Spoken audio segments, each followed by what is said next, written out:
Salam sejahtera, terima kasih karena bersama dengan saya di Nazilin Unity Channel. Ini perkembangan terkini skandal rasuah di Sabah.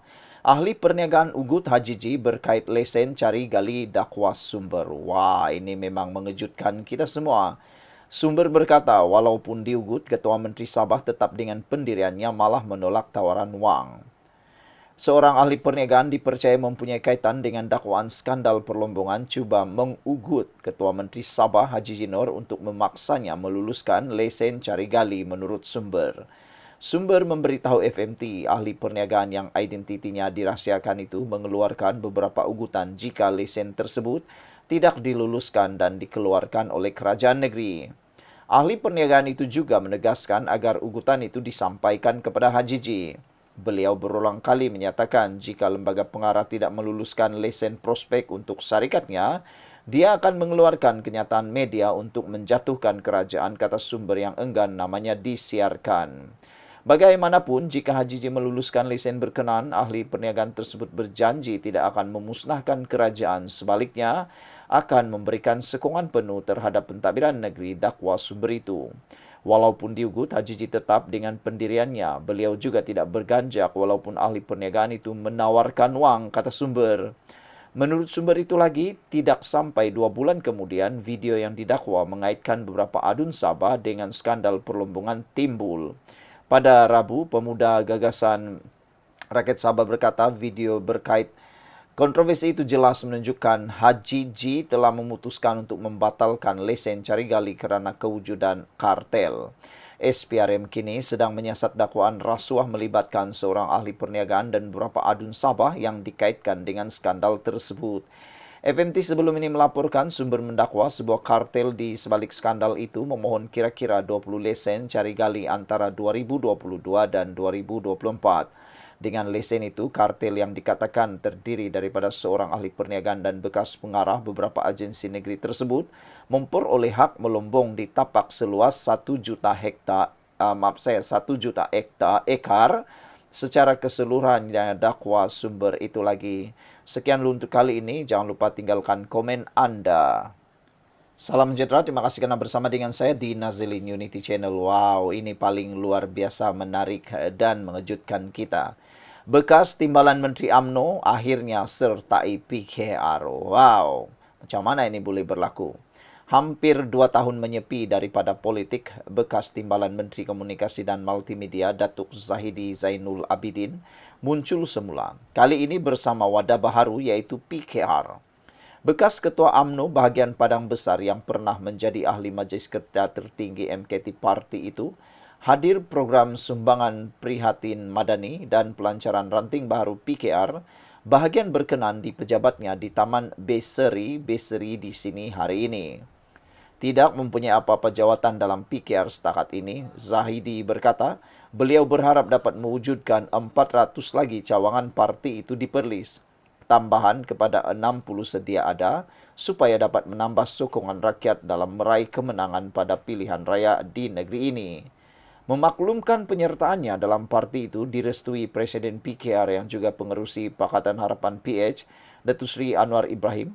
Bekas pemimpin UMNO itu berkata beliau mahu memastikan gabungan PH dan Barisan Nasional BN merampas semula perlis daripada Perikatan Nasional PN. Wow, ini memang sesuatu yang luar biasa yang pastinya tidak pernah disangka oleh sesiapa pun. Akhirnya bekas timbalan menteri ini menyertai pula parti PKR. Wow. Jadi selepas ini, adakah akan ada lagi kejutan-kejutan besar seperti ini? Nah, dan adakah ini juga akan membuatkan satu lagi perkara yang mengejutkan kita semua? Saudara-saudara sekalian, apa yang berlaku memaklumkan penyertanya dalam parti itu direstui oleh parti PKR yang juga pengerusi Pakatan Harapan PH dan ingin memastikan gabungan itu merampas semula perlis daripada PN. Katanya yang kini penyelaras madani Padang Besar, beliau tidak berasa janggal untuk kembali bekerjasama dengan UMNO. Parti yang memecatnya dahulu disebabkan bertanding atas tiket bebas bagi kerusi Parlimen Padang Besar dan Dewan Undangan Negeri Dun Titi Tinggi sebelum ini. Pada pilihan raya umum ke-15, Zahidi digugurkan sebagai calon BN di Parlimen Padang Besar, namun bertanding sebagai calon bebas menyebabkan keahliannya dalam UMNO gugur dan beliau tewas di kedua-dua kursi berkenaan. Hari ini kita memanggil bekas Ketua Cawangan UMNO, pemimpin masyarakat dan pemimpin badan bukan kerajaan NGO dalam menggerakkan penubuhan ranting PKR terutama di kawasan Padang Besar. Kita menyasarkan penubuhan lebih 400 ranting PKR di seluruh Perlis menjelang PRU di depan, di mana lebih 100 daripadanya di Padang Besar ini memberi gambaran hasrat kita untuk bawa negeri ini kepada kerajaan perpaduan gabungan PH dan BN pada PRU hadapan. Katanya lagi, setakat ini PKR ada sekitar 60 ranting dan kita ingin menambah lagi seiring dengan kewujudan cawangan UMNO di negeri ini. Bekas ahli Parlimen Padang Besar dari tahun 2013 hingga 2022 itu berkata hasrat menambah cawangan PKR di Perlis sudah mendapat restu Anwar serta pemimpin lain di peringkat pusat seperti Naib Presiden Nurul Izzah Anwar. Saya tidak ada jawatan khusus dalam PKR dan segala dilakukan secara sukarela.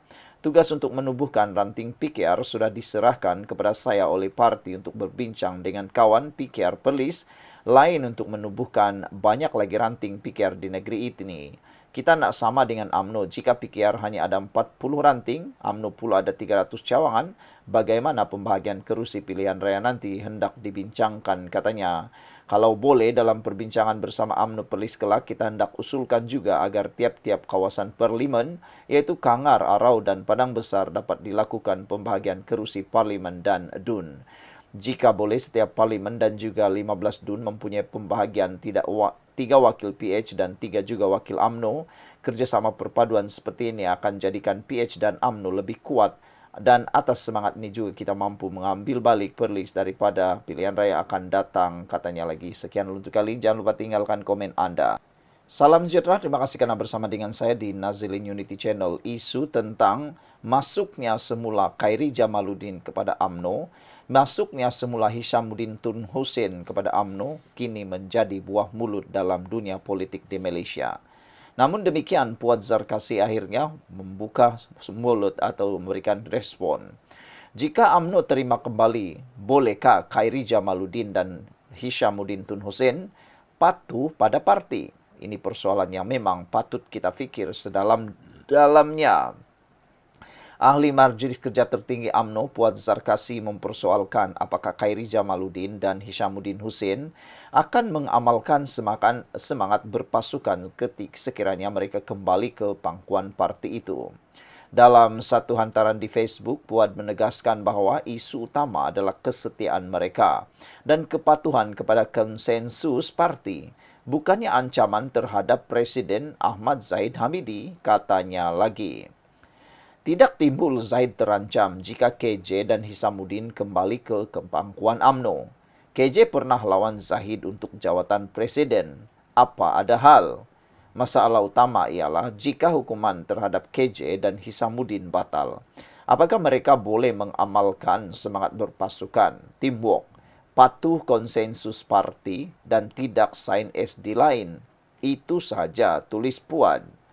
Khairi dipecat daripada UMNO pada Januari tahun lalu, manakala Hishamuddin dan bekas Ketua Penerangan UMNO, Sahrir Hamdan Sufian, digantung selama 6 tahun.